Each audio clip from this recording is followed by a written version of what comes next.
In the Black Book of Satan 2, Kalathi, we have number 22 as Alastoros. And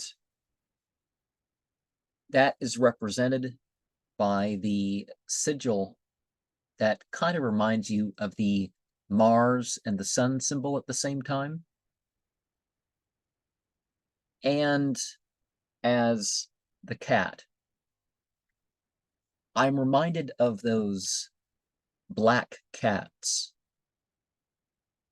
that came to the Mesoamerican people and directed them towards war and such. We see the griffin-like figures in some manuscripts, and that also reminds one of it. Now, its left ear is separate, right? And its left arm kind of has a crack, and then a crack towards, sort of the shoulder joint. And up towards its neck is a spot too. And on its back, and the tail is a touch separated. And the right leg, well, I mean, they're all legs, but you know what I mean. The right legs are sort of separate.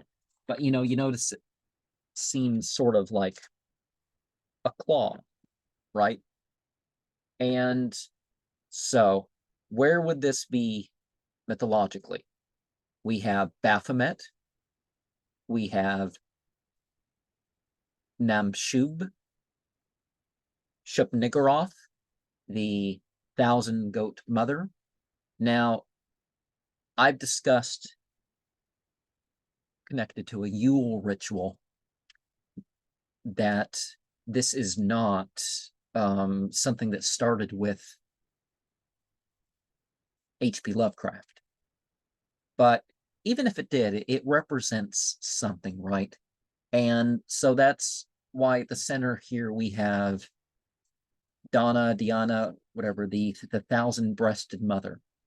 Now, I was trying to find a statue that related to that. And so in blue, we have the symbol of descent, because you're descending from the septenary systems of going between Moon, Mercury, Venus, Sun, Mars, Jupiter, Saturn. If each one connects to the others, we end up with 21.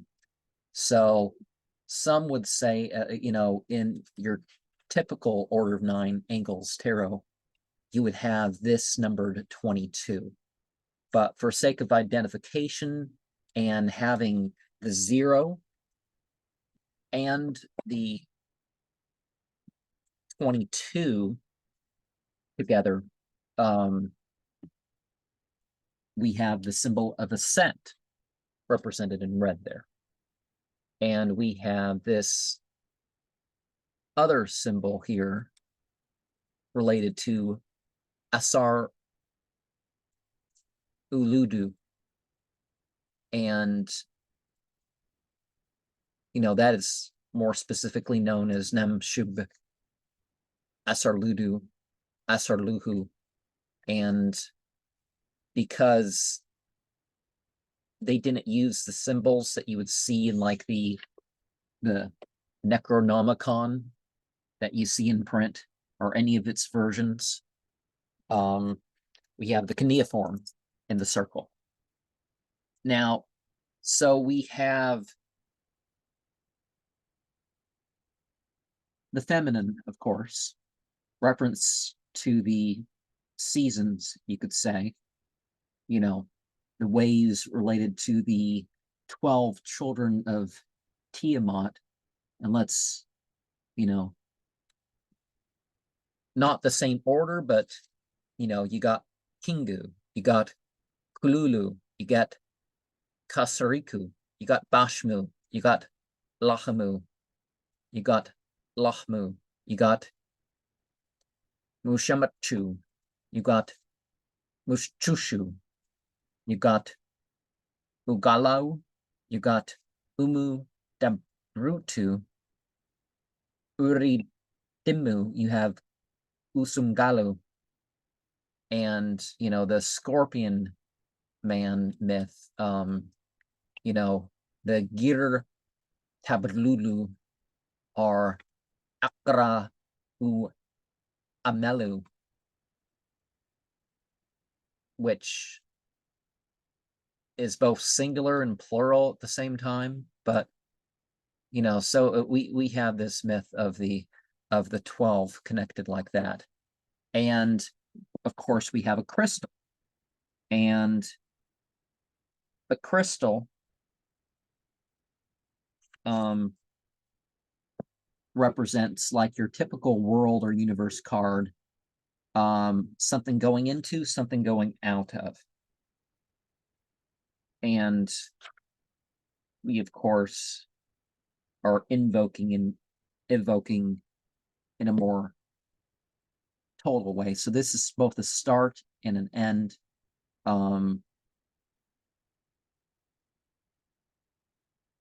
And of course, the drill Sergeant Grey Nexion, there's got to be some gray in there somewhere. But you have a sphere. It's harder to see, but you have this sphere.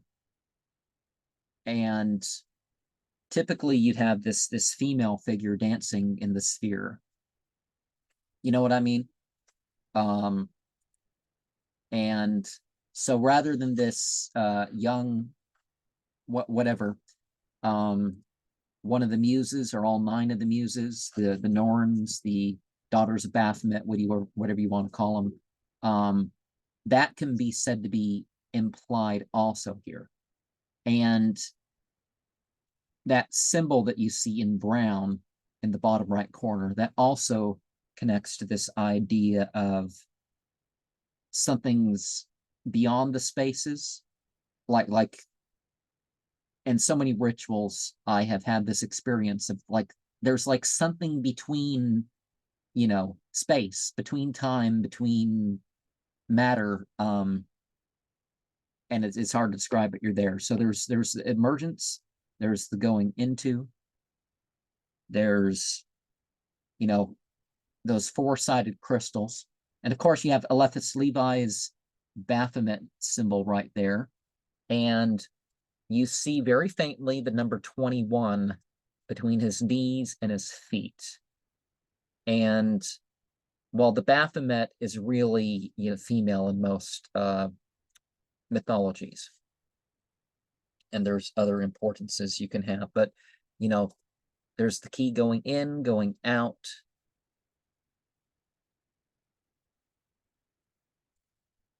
The lozenge symbol regards the sunrises and the sunsets, and the equinoxes, the solstices.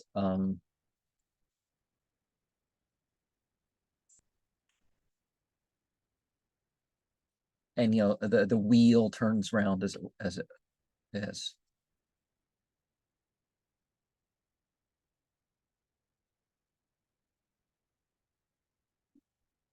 And of course, the Baphomet, he's surrounded by that double circle thing that you have as lunar.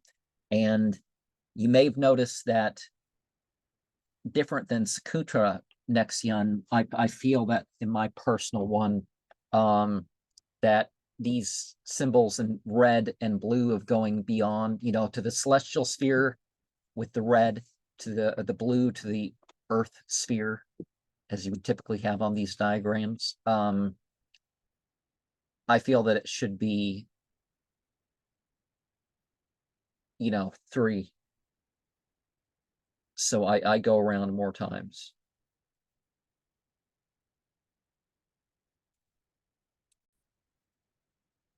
So to reiterate, it says, okay, so you got the mind or the temple, and the thing is the key to what's beneath, and then sort of you have the above. So you're always going from each direction, I guess, is the thing. And Ashtaroth would be the place of Baphomet and stuff like this, and some of the other ones, like the Grimorium Verum.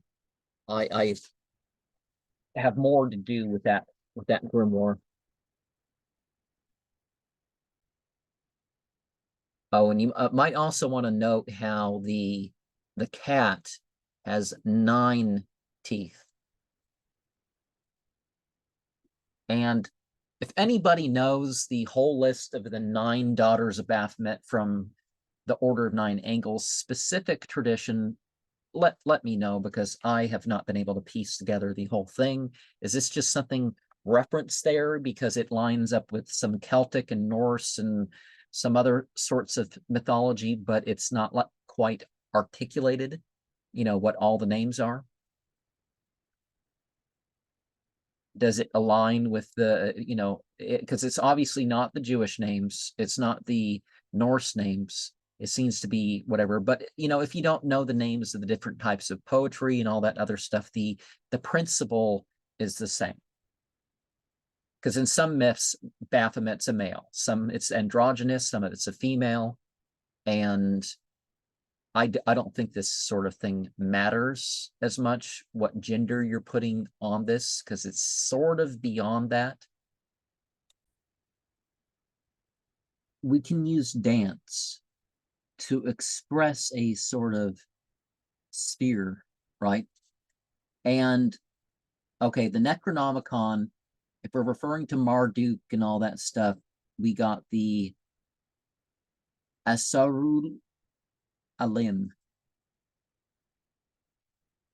Asaru however you're supposed to pronounce it. There's supposed to be the Bar Maratu secret word, and it relates more to the voodoo sort of stuff.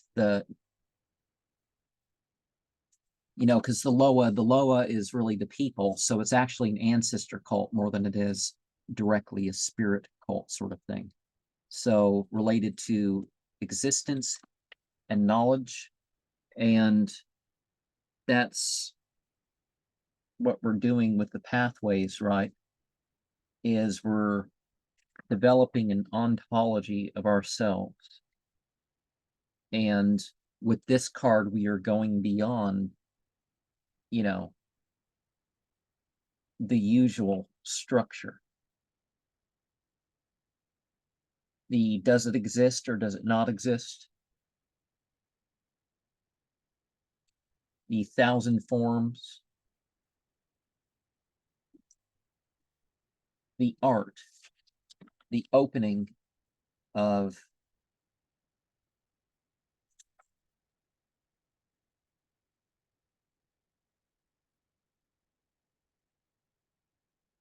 as I've said, the opening of the gates. Let me see. Okay. Nam Shub is the shining, related to protection. Illumination, obviously a dark illumination, represented by the color black here.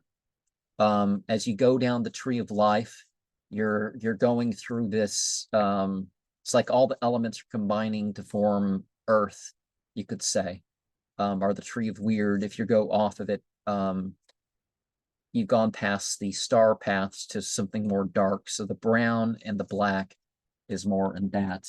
And the strange shapes that go between there. And of course, every card relates to every other card.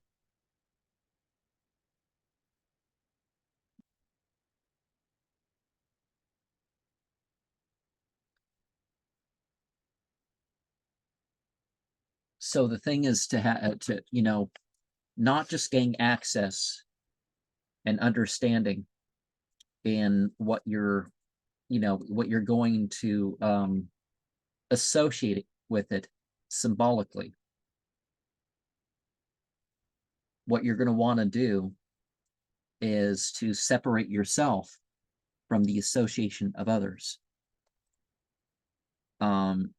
And see, Asaruludu is sometimes called a son of. So again, the gender switches in the story, but it connects to the 9 muses, as you could say, in a lot of the systems.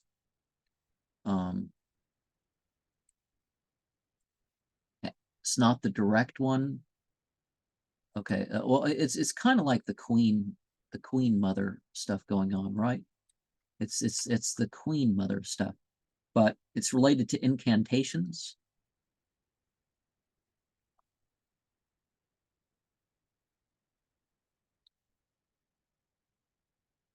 I'm trying to make this as detailed as I can. I don't have any specific what are called dark god chants.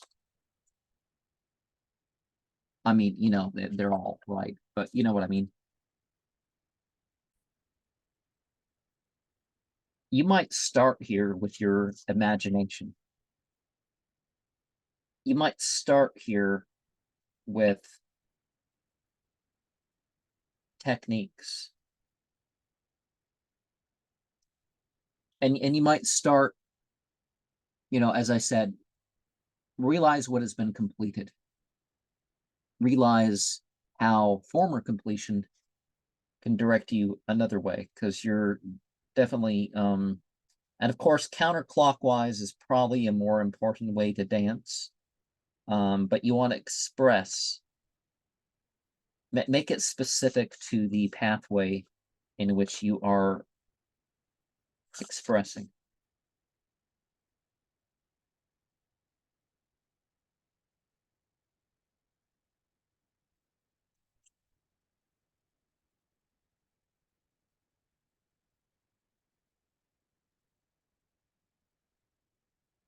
And you want to form a resonance with what is physically there. I practice making the sounds of the room going about.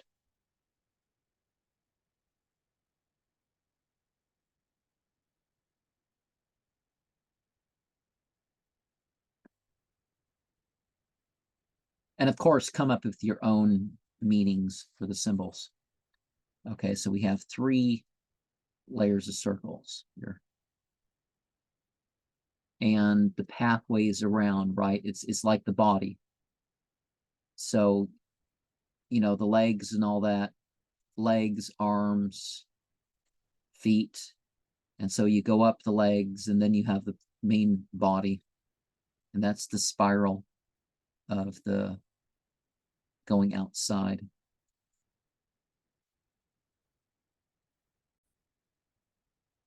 And so if you follow these things out, you go the path workings in multiple ways, not just a physical structure or a structure thing.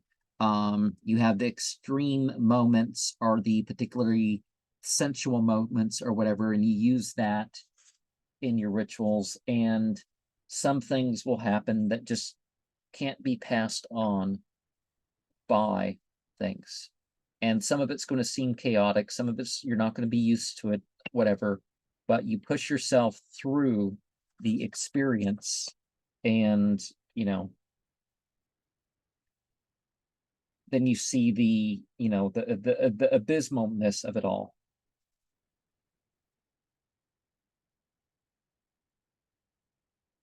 And, you know, you can use these sorts of images in ritual in itself. It's just not, it's more than a language thing. It's more than a ritual reference. It's more than some mere ethical or moral reference. See this as the trump that on one hand takes it from the planetary to the elemental, and on the other hand takes it from the planetary to the celestial and transcendent.